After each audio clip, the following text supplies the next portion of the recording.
When I was a little kid, my dad used to let me borrow his old Linux laptop. That thing was so old, even at the time, that it had to be plugged in at all times because the battery pack had stopped working completely. And it was on this machine, crusty as it was, where my love for video games began. Super Mario Crossover is one of the first games I ever played, and to say I was hooked would be selling it really short. I spent hours on this thing trying out all the characters, seeing how the power-ups affected each one, messing around with the sprites and dying over, oh god, and over, woohoo! And I jumped straight into a and over ditch again on World 2. Look, I was 5, okay? And Super Mario Crossover wasn't the only one I played.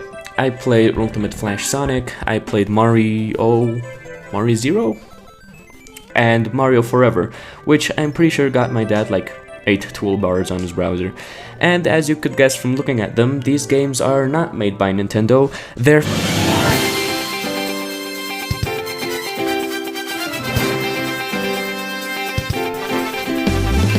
I absolutely love fan games. As a kid without any Nintendo consoles, they were a godsend as a kind of gateway into my now favorite franchises, and now as an adult, I've gained a whole new appreciation for them as a passion project. Well, most of them, at least. That's not funny, you idiot! And since you can't really monetize fan games, the devs that make them are purely doing so for the love of the game. People who put hours and hours into crafting an experience that they will love, purely because they're huge fans of the franchise.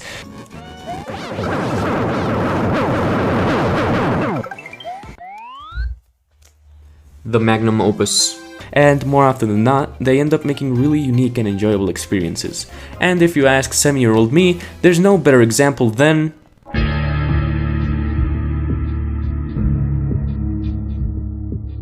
it's Mario with portals.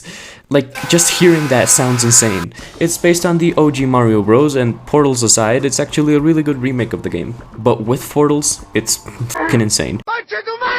Zipping around the levels with a portal gun, killing enemies in the most random ways, and just goofing around with the portals just makes it really, really enjoyable. Whoa! Whoa! Can we kill that key too with this? We I can only take one hit and I'm donezo.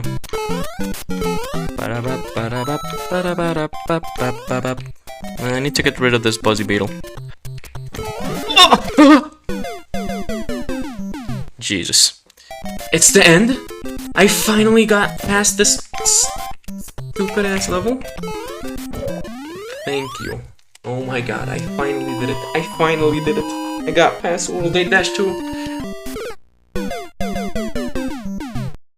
I know how to get past it. You know how to get past it. Come on. Come on, come on, come on. World 8-1. Oh my god. Please, please. Morons. Oh my god. It's time. We've made it. We've made it. We finally did it. Oh my god. Only after an hour and 20 minutes. Mind you, it's not just Mario that gets all the fan games. There's actually no franchise with more fan games I can make Sonic kick himself in the head than Sonic. I think Sonic died, guys. I mean, we got Sonic Time Twisted. What is... Oh, I released spikes of ice? Ice spikes? Sonic before the sequel, Sonic after the sequel, and the one I think is best of them all. Sonic and the Fallen Star. Sonic and the Fallen Star is easily one of the best Sonic games I have ever played, including the official ones. It really captures the feeling of classic Sonic if he was thrust into the Saturn or Dreamcast era.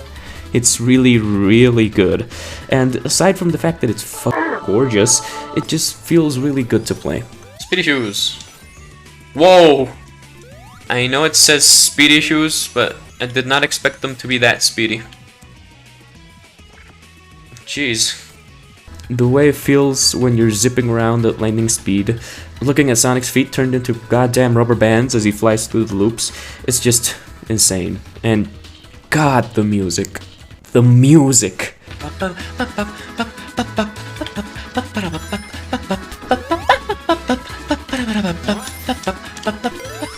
Truly is one of the best 2D Sonic experiences I've ever had. But what if you're craving something different? Dare I say a third dimension?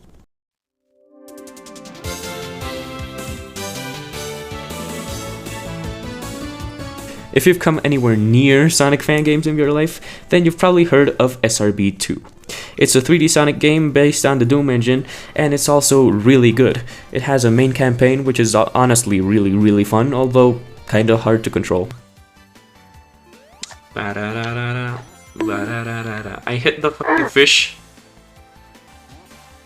I'm fishless, thanks, oh my god. But what makes SRB2 really interesting in my eyes is the fact that it has spawned its own fan games. Well, I mean, fan games is a bit of a stretch, but it does have a bunch of mods that feel like they're their own game. It's so fucking surreal, man. Bad guys will be shot, crushed, axed, blown up, and smashed. Alright. Hello, Turtle Man. Is there something back here? I'm gonna go on your house. This is amazing. What started as Doom 30 years later has turned into this incredible, immaculate gaming experience. I am playing as Kirby in a Sonic game that is fully hand-drawn that I found on some random internet forum. This is peak gaming. Okay, we're on Angel Island, baby!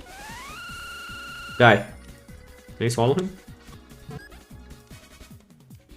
I shat out a squirrel. I got scared. What the hell is going on here? I'm in Hydro City? I don't know what to call it. What the fuck are those?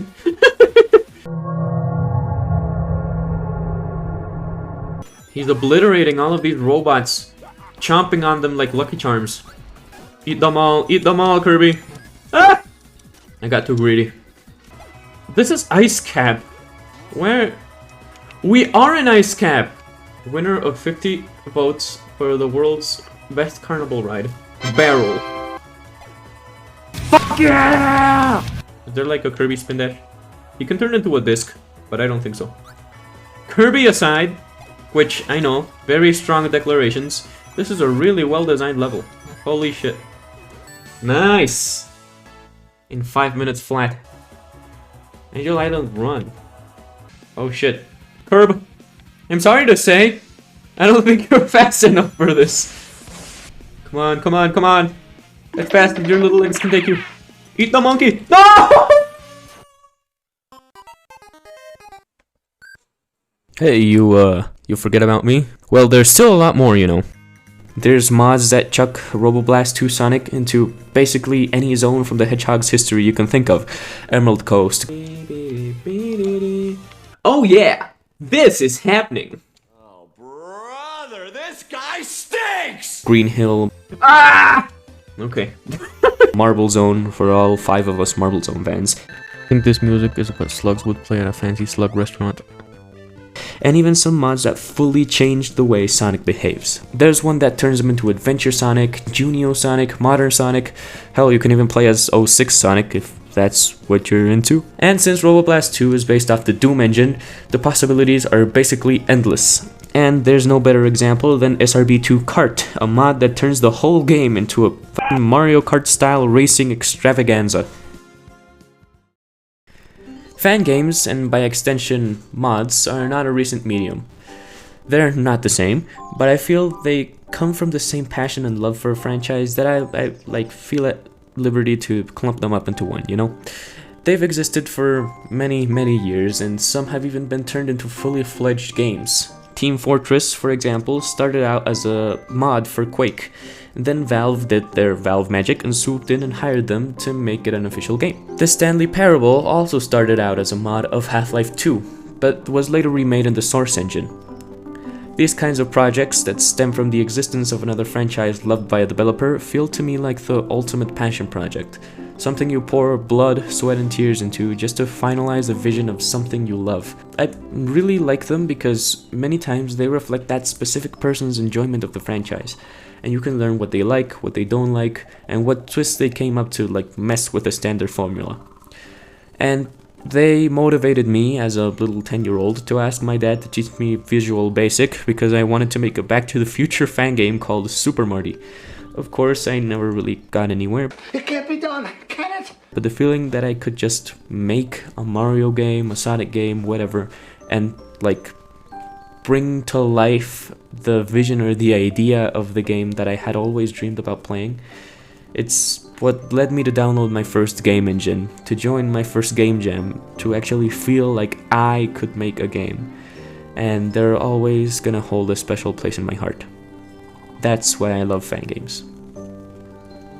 I'm gonna get a blast from the past and play as Bill Reiser. This is what I always liked to play as a kid.